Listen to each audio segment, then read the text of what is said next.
தந்தை வேதாத்ரி மகரிஷி அவர்கள் தனி மனிதன் அமைதி பெறுவதற்காக உடல் நலத்திற்கு உடற்பயிற்சி, உயிர் வளம் பெற காயகல்ப பயிற்சி, மனம் அமைதி பெற அகத்தவம் மற்றும் அகத்தாய்வு பயிற்சிகளை அளித்துள்ளார்கள். இத்தகைய சிறப்பான மனவளக்கலை என்னும் வாழ்க்கை கல்வியை உலக சமுதாய சேவா சங்கம் ஸ்கை யோகா இணைய வழியே 12 நாட்கள் அடிப்படை பயிற்சியாகவும் அதனைத் தொடர்ந்து 4 மாதங்கள் சான்றிதழ் கல்வியாகவும் நம் இல்லம் தேடி அளித்து வருகிறது. இந்த சிறப்பான செய்தியினை நமது உறவுகளிடமும் நட்புகளிடமும் பகிர்ந்து அனைவரும் உடல் நலத்துடன் ஆரோக்கியமாக அமைதியாக வாழ நம்மாலான சிறு உதவினை செய்வோம். மகரிஷியின் கனவாம் உலக அமைதிக்கு நம்மால் என்ற சிறு தொண்டினை செய்து குருவின் கனவினை நனவாக்குவோம். மேலும் விவரங்களுக்கு குண்டலினி yoga.in edu.in இணையதளத்திற்கு செல்லவும். வாழ்க வளமுடன். தவத்தினை தொடர்ந்து தியானத்தின் அற்புதம் என்ற தலைப்பில் சிந்தனை விருந்து வழங்க பேராசிரியர் அருள்நிதி பாகியலட்சுமி அம்மா அவர்களை அன்போடு அழைத்து அமர்கிறோம். வாழ்க வளமுடன் அம்மா. வாழ்க வளமுடன் அம்மா. வாழ்க வையகம், வாழ்க வையகம், வாழ்க வளமுடன். குரு புகழ் வாழ்க, குருவே துணை. அனைவருக்கும் மாலை வணக்கமும் வாழ்க வளமுடன் வாழ்த்துக்களும். இந்த அருமையான பௌர்ணமி தினத்திலே மகரிஷியின் குரலிலே பஞ்சபூத நவகிரக தவத்தை வழிநடத்தி கொடுத்த நமது மதிப்பிற்கும் மரியாதைக்கும் உரிய பேராசிரியர் அமுதா நமச்சிவாயம் அம்மா அவர்களை நாம் அனைவரும் வாழ்த்துவோம். அம்மா அவர்களும் அவர் தம் அன்பு குடும்பமும் அருட்பேராற்றல் கருணையினால் உடல் நலம், நீலாயுள், நிறை செல்வம், உயர் புகழ், மெய் ஞானம் ஓங்கி வாழ்க வளமுடன், வாழ்க வளமுடன், வாழ்க வளமுடன். இன்று நமது கொடுக்கப்பட்ட தலைப்பு தியானத்தின் அற்புதங்கள். இந்த சிந்தனை உரையை நல்ல முறையில் தருவதற்கு நமது குரு பிரான் சூக்மமாக நம்முடன் இருந்து நம்மை வழி நடத்துவாராக என்று சங்கல்பித்துக் கொண்டு தொடங்குகின்றேன். இந்த தலைப்பை பார்த்தோம்னா தியானத்தின் அற்புதங்கள். பொதுவாகவே நம் உடல் மற்றும் மனம் சோர்வடைவதற்கும் சில நோய்கள் வருவதற்கும் அடிப்படை காரணம் நம் உடலில் உள்ள நோய் எதிர்ப்பு சக்தி குறைவதுதான். அதற்கு காரணம் நமது உடலில் போதிய உயிர் சத்து இல்லாததும் இரத்தம் சுத்தமாக இல்லாததும் தான். இவை இரண்டையும் ஒரே நேரத்தில் சரி செய்ய உதவும் ஒரு விலை மதிப்பற்ற மற்றும் எளிதாக கிடைக்கும் அற்புதமான பொருள் ஆக்சிஜன். அதுதான் உயிர் சக்தி. அது நாம் சுவாசிக்கும் காற்றின் மூலம் இலவசமாகவே கிடைக்கும். அதற்கு நாம் செய்ய வேண்டியது தினசரி குறைந்தபட்சம் 1/4 மணி நேரம் முதல் அரை மணி நேரம் வரை பிரத்யேகமாக நேரம் ஒதுக்கி அதிலேயே கவனத்தை செலுத்தி ஆழ்ந்து நிதானமாக மூச்சை உள்ளிழுத்து வெளிவிடுவதுதான். இதை அப்படியே கொஞ்சம் டெவலப் பண்ணி மனதை அமைதிப்படுத்தி கவனத்தை ஒருமுகப்படுத்தி ஆழ்ந்த விழிப்புணர்வு மற்றும் அக அமைதியை அடையும் ஒரு பயிற்சி தான் தியானம். இந்த தியானமானது மன அழுத்தத்தை குறைத்து சிந்தனை தெளிவை அதிகரித்து மனதின் அலைப்பாயும் தன்மையை கட்டுப்படுத்துகிறது. மனதை சஞ்சலங்களில் இருந்து விடுபட செய்யும் ஒரு சக்தி வாய்ந்த மனப்பயிற்சியாக விளங்குகிறது. இப்படி மனதை ஒன்றி நின்று அறிவை பழக்க உறுதி, நுட்பம், சக்தி இவை அதிகமாகும் என்று மகரிஷி சொல்றாங்க. ஆய்ந்து அனுபவங்களை அறிவில் நிலைநிறுத்தி நற்பண்புகளை புலன்களில் அமைத்து கருவிடத்தே அறிவை ஒன்றி செயல்பட இது வழிவகுக்கும். மனதை மெய்ப்பொருளோடு நிலைநிறுத்த பழகும் போது நன்மைகளும் நற்பண்புகளும் புலன்களுக்கு கிடைக்கும். அது என்ன அவ்வளவு எளிதா? அட என்னங்க, கூரை ஏறி கோழி பிடிக்க முடியாதவன் வானம் ஏறி வைகுண்டம் போனானா, அந்த கதையால நீங்க இருக்குன்னு நீங்க நினைக்கலாம். மூச்சு பயிற்சியே இங்க செய்ய முடியல, இதுல நான் மனசை ஒன்றி இதெல்லாம் செய்ய போறேனா அப்படின்னு நீங்க நினைக்கலாம். அது அவ்வளவு ஈஸியானது இல்லதான். அதுக்காக விட்டுற முடியுமா? ஜெயிக்கிறது தானே சவாலு. நம்ம எல்லாம் சாதாரணமானவர்களா? நம்ம எல்லாம் சாதனையாளர்கள் இல்லையா? நிறைய அதுல கஷ்டங்கள் இருக்கதான் செய்கிறது. நம்ம அழகணி சித்தர் ஒரு பாட்டு பாடுறாரு. காட்டானை மேலேறி கடைத்தெருவே போகையிலே நாட்டார் நமை மறித்து நகை புரிய பார்ப்பரன்றோ. நாட்டான் நம்மை மறித்து நகை புரிய பார்த்தாலும் காட்டானை மேலேறி என் கண்ணம்மா கண் குளிர பாரேனோன்ட்டு கேட்கிறார் அழுகணி சித்தர். ஆம், பஞ்சபூதங்களை கடந்த இறைநிலை ஆகிய கடைத்தெருவே போகையிலே ஐம்புலன் எனும் நாட்டார் நம்மை வழி மறிக்கிறார். இத்தகைய கட்டுப்படுத்த முடியாத மன அலைச்சூழலை தியானத்தினால்தான் கட்டுப்படுத்த முடியும். நம் ஐம்புலன்களை கட்டுப்படுத்தி இந்த தியானத்திற்கு நாம் வரணும். ஒரு ட்ரெயின் ஓடிட்டே இருக்குது, கதவு கூட திறந்துதான் இருக்குது, ட்ரெயின் ஓடிட்டு இருக்கப்ப யாரும் இறங்கவும் மாட்டாங்க, ஏறவும் மாட்டாங்க. ஆனா ட்ரெயின் நிக்கிறப்ப எல்லாரும் ஏறுவாங்க, இறங்குவாங்க. அதே மாதிரிதான் மனதை தியானத்தில் நம்ம எப்ப ஒருநிலைப்படுத்தணும்னு நினைக்கிறோமோ அப்ப பல எண்ணங்கள் நமக்கு வந்து மோதும். அப்ப மட்டும் நம்ம சக்சஸ் பண்ணிட்டோம்னா அவனை விட சிறந்த பயனாளி யாருமே இருக்க முடியாது. எத்தனை கோடி எண்ணங்கள் குறுக்கிட்ட போதிலும் பிரம்மத்தை கண் குளிர பார்க்க மாட்டேனா என்று மனம் ஏங்கும். அதை ஏங்க நாம் வைக்க வேண்டும். ஒருத்தர் தவம் பண்ணலான்னு ஊருக்கு பொதுவா இருக்கிற ஒரு மரத்தடிக்கு போறாரு. போறப்பவே அங்க ஒரு பொண்ணு வர்றா. என்னடா அது, போறப்பே ஒரு பொண்ணு வர்றா, நம்ம மனசு இப்படி சஞ்சலப்பட வைக்கிறா. சரி சரி, இதெல்லாம் சரிப்பட்டு வராதுன்னு சொல்லிட்டு வீட்டுக்கு போயிடுறாரு. நெக்ஸ்ட் டே பார்த்தாக்கா எதையும் நம்ம பார்க்க கூடாது, யார் வந்தாலும் பார்க்க கூடாதுன்னு சொல்லிட்டு கண்ணுல ஒரு கருப்பு துணியை கட்டிட்டு வந்து உட்கார்றாரு. உட்கார்ந்தாக்கா கொஞ்ச நேரத்துல கொலு சத்தம் கேக்குது. அட என்னடா இன்னைக்கு வந்து கொலு சத்தம் நம்மள டிஸ்டர்ப் பண்ணுது அப்படின்னு சொல்லி வீட்டுக்கு போயிடுறாரு. சரின்னு சொல்லிட்டு நெக்ஸ்ட் டே என்ன பண்றாரு, கண்ணை கட்டிட்டாரு, காதையும் சேர்த்து கட்டிட்டாரு. கட்டிட்டு வர்றாரு. அடுத்தது என்ன பண்றாரு, வந்து உட்கார்றாரு. வந்து உட்கார்ந்தோடனே மல்லிகைப்பூ வாசமா தாங்க முடியல. ஆஹா, இது என்னடா, இது நமக்கு இதுவா டிஸ்டர்பன்ஸா இருக்குதேன்னு வீட்டுக்கு போயிட்டு அடுத்த நாள் கண்ணு, காது, மூக்கு எல்லாத்தையும் சேர்த்து கட்டிட்டு அப்பாடான்னு உட்கார்றாரு. இன்னைக்கு கண்டிப்பா நம்ம பண்ணி முடிச்சிடணும்ப்பா, நீங்க தவம் பண்ணணும் அப்படின்னு சொல்லிட்டு வந்து உட்கார்றாரு. எந்த விதமான எக்ஸ்டர்னல் டிஸ்டர்பன்ஸுமே இல்ல. ஆனா அவரோட மனம் நினைக்குது, அவ வர்ற டைம் ஆச்சே, ஏன் வரல அப்படின்னு மனசு சொன்னிச்சான். அப்ப நம்ம மனசு வச்சாதான் எதுவுமே நடக்கும். இதைத்தான் தாய்மானவர் சொல்லுவார். சினமிறக்க கற்றாலும் சித்தியெல்லாம் பெற்றாலும் மனம் இறக்க கல்லாருக்கு வாய் ஏன் பராபரமேன்ட்டு தாய்மானவர் சொல்லுவார். உண்மையில் தியானம் என்பது உங்கள் புறக்கண்களை மூடுவதெல்லாம் அது கிடையாது. அது உங்கள் அகக்கண்களை திறந்து உங்கள் உள் சக்தியை தட்டி எழுப்புவதாகும். ஒரு சிடி அல்லது இசை போன்ற ஒரு கருவியின் உதவியுடன் கண்களை மூடிக்கொண்டு கேட்பதில்லைங்க தியானங்கிறது. உண்மையான தியானத்திற்கு உடலும் புலனும் முழுமையாக அசையாமல் இருப்பது அவசியம். ஒரு கண்ணாடியை பார்க்கிறோம். நாம அழுதா கண்ணாடி அழுது, நாம சிரிச்சா கண்ணாடி சிரிக்குது. நாம் அழும்போது கண்ணாடி சிரிக்க வேண்டும் என்றோ, நாம் சிரிக்கும் போது கண்ணாடி அழ வேண்டும் என்றோ நாம் எதிர்பார்க்க முடியாது. கண்ணாடியில் தெரியும் பிம்பம் மாற வேண்டும் என விரும்பினால் அந்த மாற்றம் நம்முள்ளே நிகழ வேண்டும். கண்ணாடியில் தெரியும் பிம்பம் தானாகவே மாறும் என்பது சாத்தியமற்றது. அது போலவே நம் வாழ்வில் நாம் விரும்பும் மாற்றங்களை காண விரும்பினால் நம் அகத்தை மாற்றுவதின் மூலமே அது சாத்தியமாகும். தியானங்கிறது எப்படி இருக்கணும்? ஒரு விளக்கை பார்த்துக்கிட்டு இருக்கிறோம், ஒரு பூவை பார்த்துக்கிட்டு இருக்கிறோம்னு வச்சுக்கோங்க. நாம் அந்த விளக்கு அல்ல, நாம் அந்த பூவும் அல்ல, அதை பார்த்து கொண்டிருக்கும் ஒன்றே நாம் அதை கவனிப்பவர். எனவே கவனித்தல் என்பதே தியானத்தின் திறவுகோல். உங்கள் மனதை கவனித்திருங்கள். மனம் செய்து கொண்டிருக்கும் எல்லாவற்றையும் வெறுமனையே கவனித்திருங்கள். அதை தொந்தரவு செய்யாதிருங்கள், அதை தடுக்காதிருங்கள், அதை கட்டுப்படுத்தாதிருங்கள். ஒரு கவனிப்பவராக மட்டும் இருங்கள். அப்படி கவனிப்பதில் நிகழும் அற்புதமே தியானம்.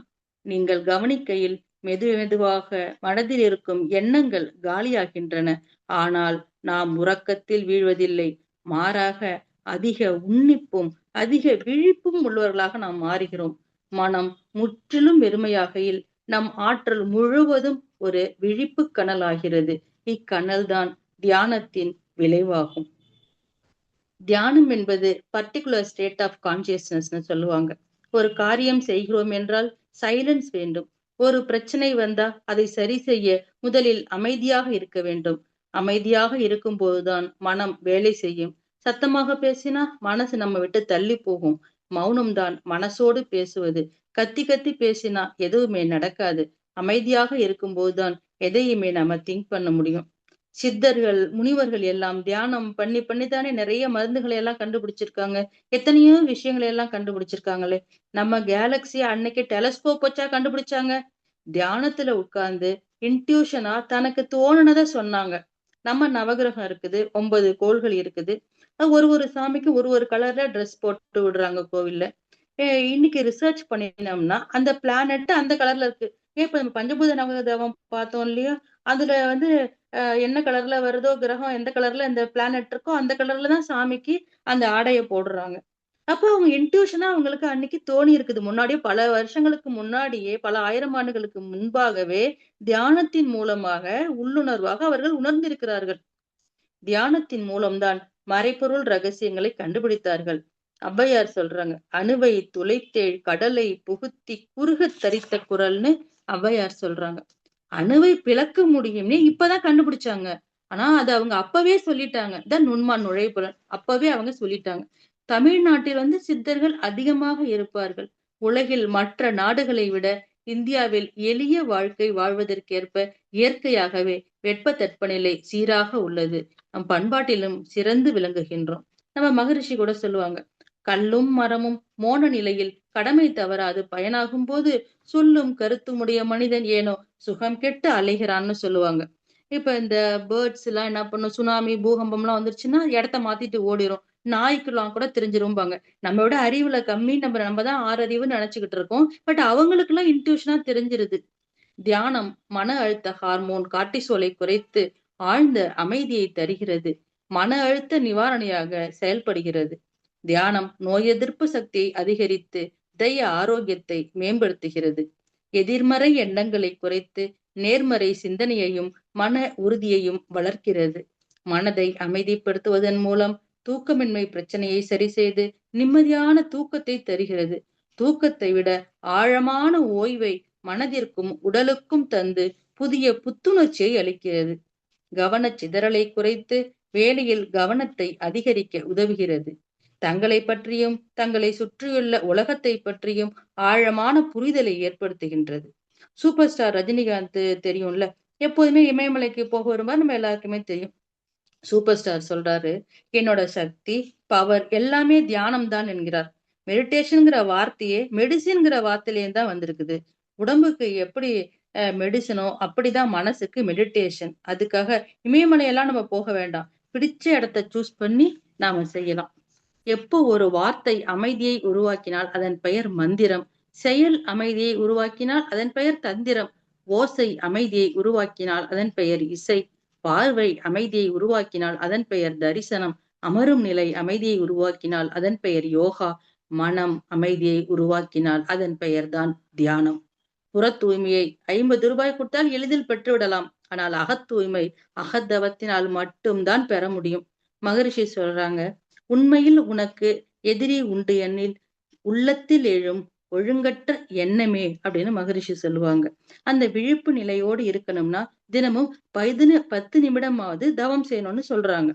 என்னங்க திடீர்னு தியானங்கிறீங்க, திடீர்னு தவம்ங்கிறீங்க. தவமும் தியானமும் ஒன்றா? தவமும் தியானமும் அடிப்படையில் வேறுபட்டவை, ஆனால் நெருங்கிய தொடர்புடையவை. தியானம் என்பது மனதை ஒருமுகப்படுத்தி அமைதிப்படுத்தும் பயிற்சி. தவம் என்பது ஆன்மீக முன்னேற்றத்திற்காக உடல், வாக்கு, மனம் ஆகியவற்றை அடக்கி செய்யப்படும் தீவிர நோன்பு. தியானம் தவத்தின் ஒரு பகுதியாகும். சுருக்கமாக சொன்னால், தியானம் என்பது மன அமைதிக்கான பயிற்சி என்றால், தவம் என்பது முழுமையான ஆன்மீக முன்னேற்றத்திற்கான கடினமான சாதனையாகும். தவம் என்பது டிரைவிங் லைசன்ஸ் வாங்குறது மாதிரி, தியானங்கிறது கார் டிரைவ் பண்றது மாதிரி. தவத்தில் செலவு குறையும், இருப்பு கூடும். தவம் செய்யும் போது ஜீவகாந்தம் பெருகும், நோய் போகும். தவத்திற்கு முன்ன பிளட் டெஸ்ட் எடுக்கிறோம். தவத்திற்கு அப்புறம் பார்த்தோம்னா அந்த பிளட் டெஸ்ட்ல வந்து பிளேட்லெட் அளவு வந்து கூடி இருக்குது. ஜீவகாந்த சக்கரங்களில் வந்து அழுத்தம் கூடுகிறது. நாளமில்லா சுரப்பிகள் நன்கு வேலை செய்கிறது. நச்சுத்தன்மையை முறிக்கிறது. ஹைப்போதலாமஸ் தவத்தின் போது நன்கு வேலை செய்யும். எதிர்காலத்தை பற்றிய புரிதல் ஏற்படும். அவ்வளோ ஏன் நாம ருசியா சாப்பிடணும்னா கூட தியானம்ங்கிறது தேவைப்படுகிறது. இம்சா ஜோடியே அம்சா பக்கடியே அப்படின்னு ஒரு சான்ஸ்கிரிட்ல ராமகிருஷ்ண பரமஹம்சர் சொல்லியிருப்பார். அம்சான்னா சுவாசம். சுவாசத்தை கவனிக்கிறப்ப மத்தவங்களை இம்சைப்படுத்துறத நிறுத்திடுவோம்னு சொல்றாரு. சாத்வீக குணமுறையை நாம் பின்பற்றுவோம். சில கெட்ட பழக்கங்கள் நம்மை விட்டு போகுது. ஒருவர் தன் நோயில் இருந்தும் வாழ்க்கை சிக்கலில் இருந்தும் தன்னை காப்பாற்றிக் கொள்ள வேண்டும் என்றால் அவர்தான் மனது வைக்க வேண்டும். வினைப்பதிவின் காரணமாக நோய் அவரின் நோய் நீங்க வேண்டுமெனில் நாம் தான் மனது வைக்க வேண்டும். திருமூலர் சொல்வார், திளைக்கும் வினைக்கடல் தீர்வுறு தோணி இளைப்பினை நீக்க இரு வழியுண்டு தனக்கும் கிளைக்கும் அக்கேடில் முதல்வன் விளைக்கும் தவம் அறம் மேற்றுணையாமேன்னு சொல்றார். வினைக்கடலை அறுக்கணும்னா தவம் அறம் இரண்டால் தான் நடக்கும்னு சொல்றாங்க. ஒரு சொம்புல தண்ணி இருக்குது, அத கீழே ஊத்துறோம். எங்கெங்க பள்ளம் இருக்குதோ அதை நோக்கி அந்த தண்ணி வந்து ஓடும்.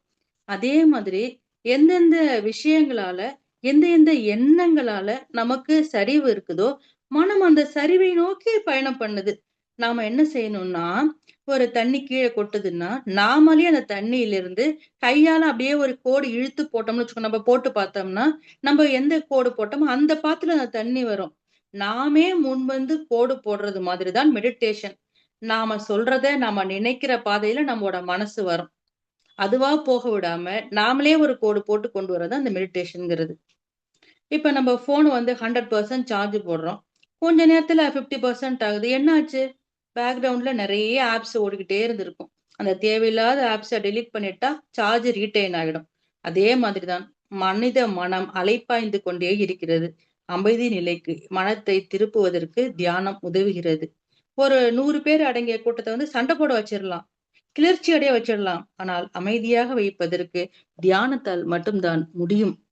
கண்ணதாசன் நாத்திகனா இருந்து ஆத்திகனா மாறினார் இல்லையா, சொல்றார், to make a man peaceful meditation is the only solution சொல்றார். மனதை ஒருநிலைப்படுத்திட்டோம்னா இந்த அமைதி ஈஸியா கிடைச்சிரும்.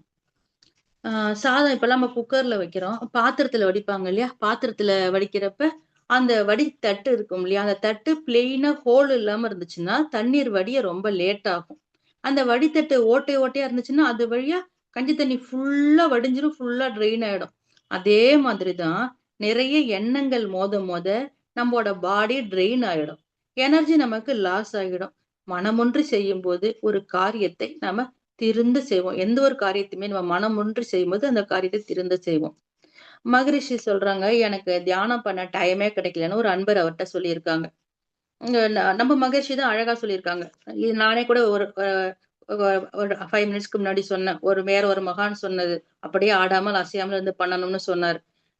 நம்ம மகரிஷி சொல்லியிருப்பாங்க.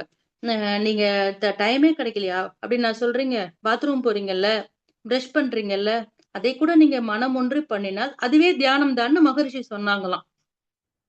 ஒரு செயலை திருந்த செய்யும்போது ஒரு ஒழுக்கம், ஒரு ஒழுங்கு இருக்கிறது. அறிவு விழிப்பு நிலையோடு இருக்கிறது.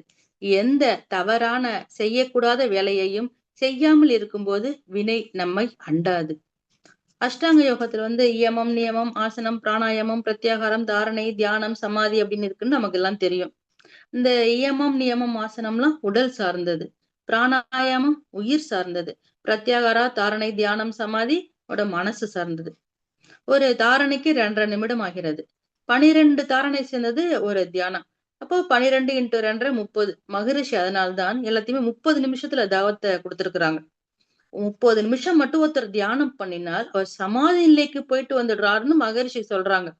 அது வந்து ரொம்ப கடினம். நீ 2 நிமிஷம் பண்ணினா கூட அதுவே பெரிய தியானம் தான்.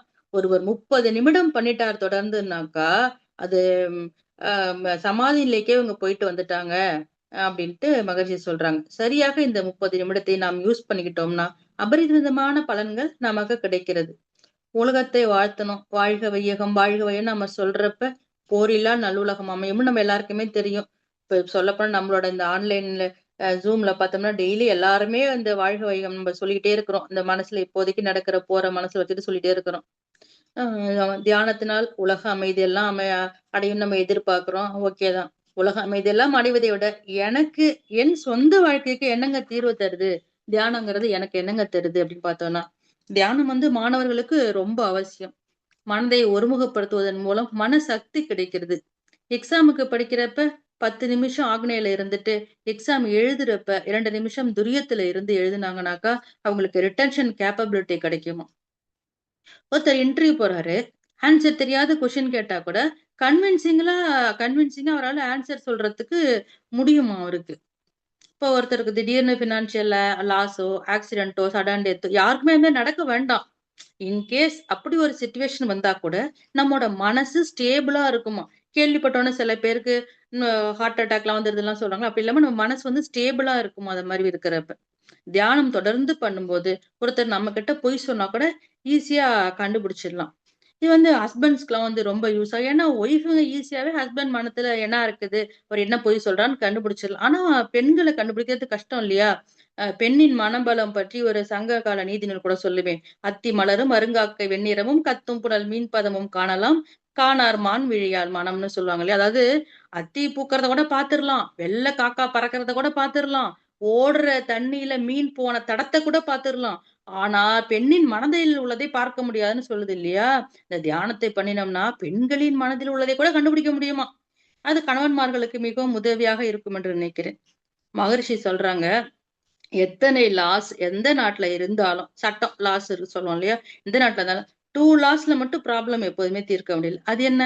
Mother in law and daughter in law. இந்த லாஸ் ப்ராப்ளம் கூட அ தியானம் பழகிடலாம் தீர்த்துடலாம். Mother in law, daughter in லா ப்ராப்ளம்ஸ கூட தியானம் பண்ணா தீர்த்துடலாம். இப்ப நம்ம என்ன ஆயிட்டோம்?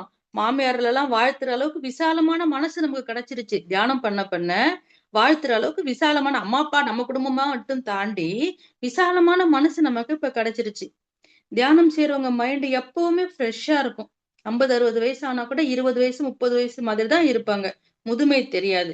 காயகல்பம் மட்டும் இல்ல, தியானம் கூட நமக்கு இளமை தோற்றத்தை தருகிறது. தியானத்துல காஸ்மிக் எனர்ஜிய வந்து உள்ள கொண்டு வரதால தலைவலியில இருந்து கேன்சர் வரைக்கும் குணமாகிறது. போன ஜென்மத்து பாவ புண்ணிய பலன் தான் இந்த ஜென்மத்துல நோயா வருது.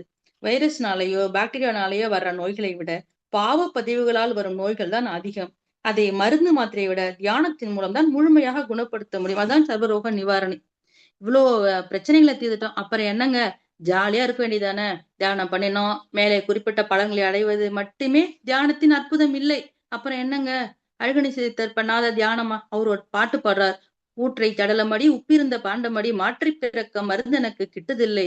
மாற்றிப் பிறக்க மருந்தெனக்கு கிட்டுமென்றால் ஊற்றைச் சடலமிட்டே என் கண்ணம்மா உன் பாதம் சேரேனோன்னு" சொல்றாரு. திருமூலர் என்ன சொல்றாரு? "மனிதன் தன்னை அறியாமல் தானே அழிகின்றான். தன்னைப் பற்றி அறிதலே நிறைவறிவு" அப்படின்னு சொல்றாங்க. இந்த உடலை நம்பி பயனில்லை. முக்தி என்னும் ஞான மருந்து கிடைத்தால் இந்த அழுகும் உடலை விட்டுவிட்டு இறைவனின் திருவடியை அடைவேன்னு சொல்றாங்க.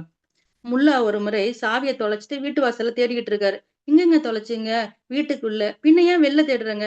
"வெளில தாங்க வெளிச்சமா இருக்குதுன்னு" சொன்னாராம். முட்டாள்தனமாக தோன்றுகிறதா? அதுபோல்தான் நிறைய மனவளக்கலை அன்பர்கள் கூட கையில வெண்ணெய வச்சுக்கிட்டு நெய்க்கு அலைவது போல கோவில் குளம் என்று சுற்றுகிறார்கள். சுற்றட்டும், அது நல்லதுதான். போக வேண்டியதுதான். இந்த தவறில்லை. விஞ்ஞானபூர்வமாகவும், உளவியலாகவும் நிறைய பலன்கள் இருக்கத்தான் செய்கிறது. ஆனால் அவை மேம்போக்கான தீர்வைதான் தர முடியுமே தவிர, நம் பிரச்சனை என்ன? நம் பதிவு என்ன என்று நாம் புரிந்து கொள்ள வேண்டும். தியானம் தான் எல்லா பிரச்சனைகளுக்கும் தீர்வு என்பது விஞ்ஞானபூர்வமான உண்மை.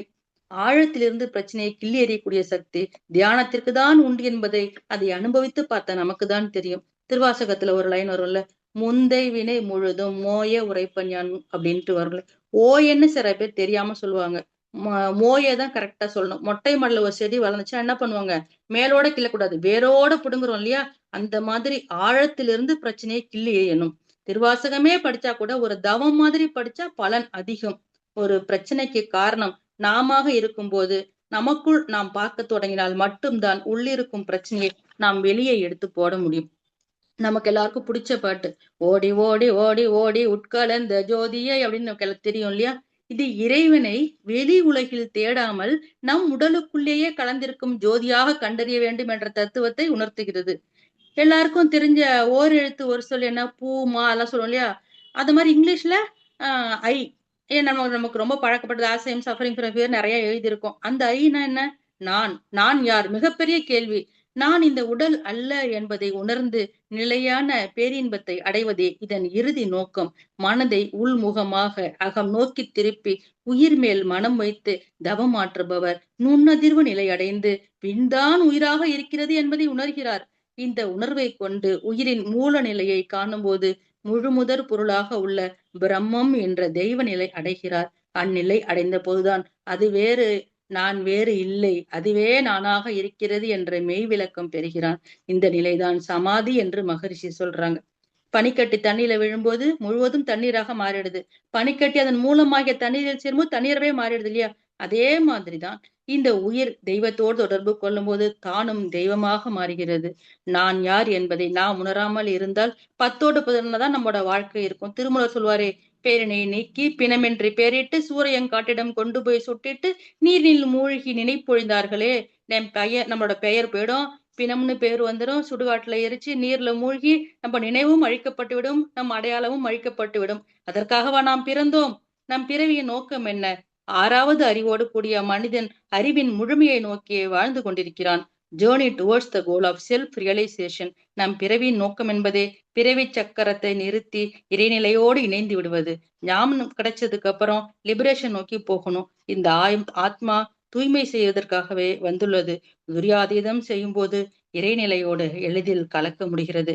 தியானத்தின் அற்புதம் என்பது உடல் பிரச்சனையை தீர்க்குது, மன பிரச்சனையை தீர்க்குதுன்னு ஒரு லேமேன் சொல்லலாம். நம்மை போன்ற மனவளக்கலை அன்பர்களுக்கு தியானம் என்பது நான் எனக்குள்ளாக போய் தன் நிலையுடன் எங்க இருந்து வந்தேனோ அங்கேயே போய் சேர்வதற்கு முக்தி நிலையை நாடுவதுதான் தியானத்தின் அற்புதம். இந்த தியானத்தின் அற்புதம் உலகிலுள்ள பொறுப்புடைய தலைவர்களுக்கெல்லாம் எப்போது புரியுமோ அப்போது போரில்லா நல்லுலகம் அமையும், மகரிஷியின் கனவாம் உலக சமாதானமும் கிட்டும் என்று கூறி எனது உரையை முடித்துக் கொள்கின்றேன். வாய்ப்பிற்கு மிக்க நன்றி. வாழ்க வளமுடன் அம்மா.